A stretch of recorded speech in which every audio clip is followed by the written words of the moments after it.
Don't be a wiener and duke on me in the comments before hearing me out. I love Paper Mario, and even though I actually like Color Splash, and I don't think Sticker Star is as bad as everyone says, I'd still strongly agree with the consensus that the 1000-Year Door is the best in the series. But does that really mean what the series needs right now is an HD remaster like Arlo would have you believe? Sure, it'd be awesome, but if you ask my festively plump rump, I'd say nay. Why is that, you ask? Well, sit back in your YouTube viewing chair, pour a glass of freshly squeezed bull juice, press the subscribe button if you haven't already, and allow me, Time Magazine's YouTuber of the second Cameron, to tell you why the Nintendo Switch doesn't need a remaster of the 1000-Year Door anytime soon.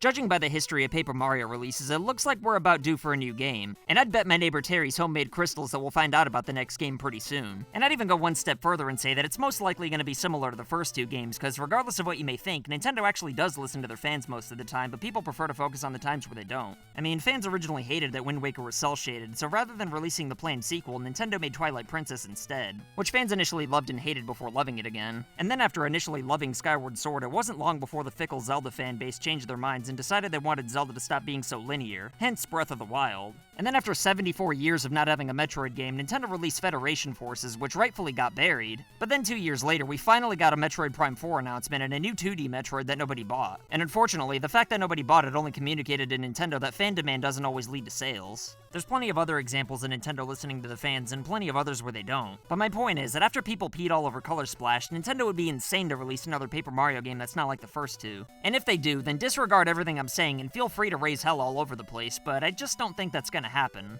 All I know is that for some reason, Nintendo finds the idea of first-party GameCube games coming to the Switch to be taboo, so expecting them to remaster the 1000-Year Door would just be setting yourself up for disappointment. I'm not saying they shouldn't put GameCube games on the Switch, and I'd buy the hell out of a 1000-Year Door remaster, but if you currently hate half the Paper Mario series like Arlo, then how would remastering a game that already exists change that? Call me crazy, but I wouldn't count a remaster as a new game, just like I wouldn't count the Blu-ray for Ghost Dad to be a second entry into the Ghost Dad series. What can change that, however, is a new traditional game. So why aren't we pushing for that instead of setting ourselves up and being disappointed over not getting the same game again? And not to pick on Arlo too much, but he said a part of the reason why he loved the 1000-Year Door was because of how creative it was. But even though remasters can be amazing when the time's right, they're probably the least creative thing imaginable. And not only is the 1000-Year Door remaster less likely than a new traditional Paper Mario, but I honestly don't think it'd be as good. Because first of all, a 1000-Year Door already exists. And second of all, I'm pretty sure they can make a new Paper Mario game as good, if not better than the 1000-Year Door. And if you don't believe me, then just play Fire Emblem Three Houses. I'm not terribly far into the game yet, but I can confidently say that it's probably going to be my favorite when it's all said and done. At the very least, it's as good as the other titles anyway.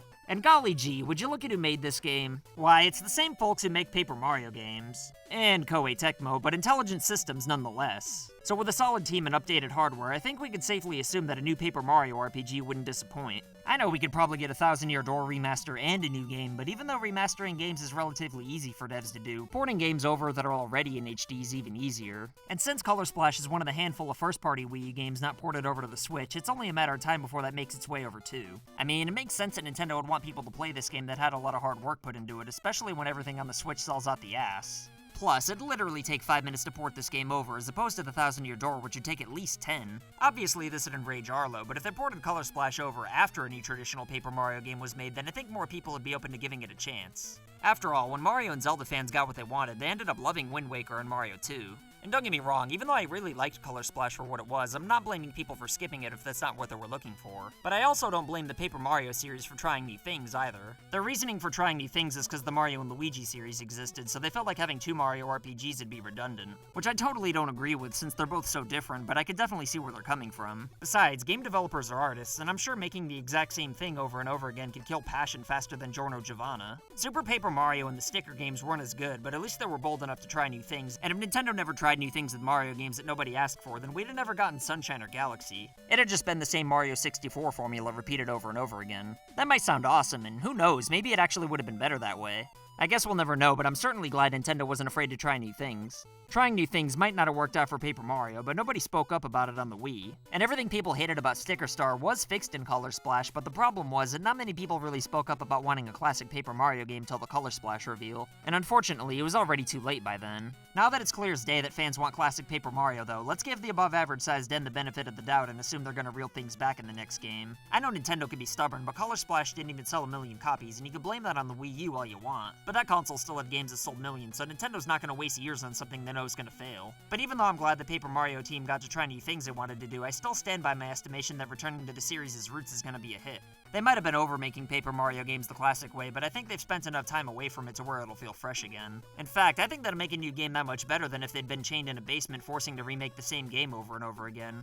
Even if it's not as good as Thousand Year Door, though, I still think a new traditional game is absolutely what the series needs now more than ever. Fans are fiending for it, and I kinda think a GameCube remaster coming first would spoil their appetite a little bit. And even though I certainly wouldn't complain about getting a Thousand Year Door remaster, I think the Paper Mario series and its fans are much better off with a new traditional RPG. And if that's not what the next game is, then I'm gonna be absolutely blown away. In fact, I'm gonna go ahead and make a bold prediction that we'll hear about it within the next year. But I'll tell you two people who are way better role-playing games than Paper Mario are today's patrons of the day, Dojin Shinji and Devin Ray. If you want to be a badass like these two, then consider supporting FU Game Crew on Patreon for loot boxes and silly rewards. That way I could give paying child support the old college try. Or if you want to make cameos, then send us pictures of videos of you rocking anything from the merch store like these sexy BCC before you. What do you think about Paper Mario on the Switch though? Have you lost faith in Nintendo making a proper sequel, or would you rather hold out hope for a new game? Either way, let me know what you think in the comments below, and I'll try my goddamnedest to respond to everybody. If you like this video, then check my personal channel out, Cameron all one word, where I'm going to be uploading videos more often. But while you're here, make sure to share this video anywhere you think people are going to have something to say about it, and if you want to prove you're not a registered sex offender, then press the subscribe button if you haven't already. My name's Cameron, and I'll see you next time. So I want to say thank you to your loyalty, thank you for your support.